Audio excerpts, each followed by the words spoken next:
Welcome to Peak Life. I'm Amanda Jackson with the Chesapeake Public Library System, and with me today is Joseph Daniels. Joseph. Hey, how's it going? Good. Thanks for being with us. Today we're talking about Explore 757. Yes, so Explore 757 is this wonderful initiative that we've come up with at the library to essentially make the cultural and educational resources of Hampton Roads available to the citizens and library card holders in Chesapeake and the greater 757.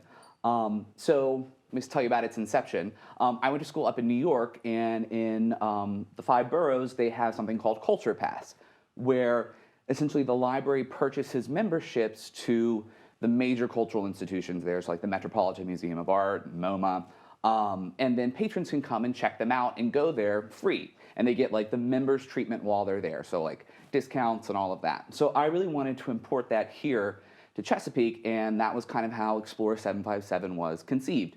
And so we actually started planning it back in 2019, and then the wonderful events of 2020 happened, so we had to kind of put it on the back burner. But my wonderful director came to me in January and was like, I really want this program to be able to launch when things go back to normal. And we all knew people would be itching to get out of their homes, so we decided to move ahead with it. And for me, the driving force behind it was not just to highlight these institutions, but was really to give access to them to citizens of Chesapeake and Hampton Roads who really don't have the financial means to be able to afford them themselves or to be able to go. Admission to places can be really prohibitive, and that's not the fault of the institution. They're nonprofits by definition, so they're not making money off of it. They're literally just trying to stay afloat. And so for a lot of citizens, they're never able to get their foot through the door. I was a kid who grew up in South Norfolk. The only time I ever went to the zoo in my entire life was a field trip in first grade. And that shouldn't be the case, you know? So we contracted originally. Right now we have 4 institutions: the Great Bridge Battlefield and Waterways Museum, the Chrysler Museum, the Norfolk or the Virginia Zoo, and also Nauticus. And we have different numbers of memberships to different institutions, and they're available for the public to check out now. So why is it important? Like, why is that something that you felt passionate about? Why do we have to go to museums? Why do we need to go to cultural institutions? I mean, can't we get all that stuff online? Oh, that just hurts saying it. Right. Not to say that the tours, and so I was really proud of a lot of cultural institutions during the pandemic. They put up virtual tours, which were great. But there's something to be said for going firsthand. I studied art history. It blew my mind the first time I saw in person a painting that I only ever knew from a slide. It was as if I had never seen it. And the ability to stand in front of an artwork or to see animals in real life, to be able to study the sea in an institution that's designed for it, or to be able to actually walk on a battleship, it's an almost transcendental experience. You're really there. It's interactive in a way that something that's virtually interactive never really could be. And as we all learned during the pandemic, virtual experiences are great and they do when you need them to, but celebrating your birthday on a Zoom chat and celebrating with your friends is a really different thing. So everybody should be able to have that experience irrespective of income, or economic class. And that's what we really wanted to make happen, and that's what we have, and we're so grateful to our partnering institutions.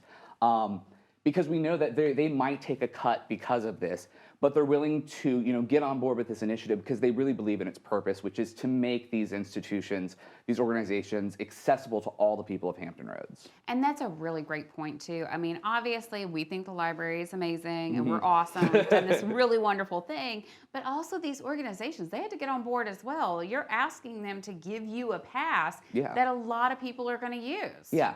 And most of them had no idea how to even handle it internally with their systems and stuff because it's just never been done. So they were like willing to take, a step into the great beyond, go into uncharted waters, and it's because they believed in the mission, like the ethos of what we're doing. And that's to make these things accessible to people, to let people have an experience that otherwise they might not be able to. And there's nothing more important, because the thing is, we're buying family memberships, and the operative word there is family. We want parents with their kids to go in there, because when a child is young, their mind is still forming, the world is still big. To have those sorts of moments, to be able to see, I don't know, a giraffe up close or a Bernini bust. I love the Chrysler. To be able to go to Nauticus and pet a nurse shark, that might be what makes them become like an oceanographer. That might be what makes them become an art historian. They need to be able to have that exposure, and things like income shouldn't be the barrier that prevents them from doing that. Absolutely. So we want to inspire kids no matter where they come from, no matter what borough they live in, no matter what their income levels may Definitely. be. And we know that as parents and caregivers, guardians, we all want to do really exciting things with our kids, but sometimes finances really are and the a pandemic, factor. I mean, it put a crunch on everybody. There was record unemployment. We went into, it was a brief one, but another recession. Everybody felt that crunch on their pocketbooks. So as we're entering what is, I guess, the old normal kind of again, but with a lot of wisdom gained, as we're kind of returning back to the way things kind of used to be, we wanted to make it easier for parents to be able to take their kids and reintroduce them into the world and to give them those eye-opening experiences. And we've been able to make that happen, and it's wonderful.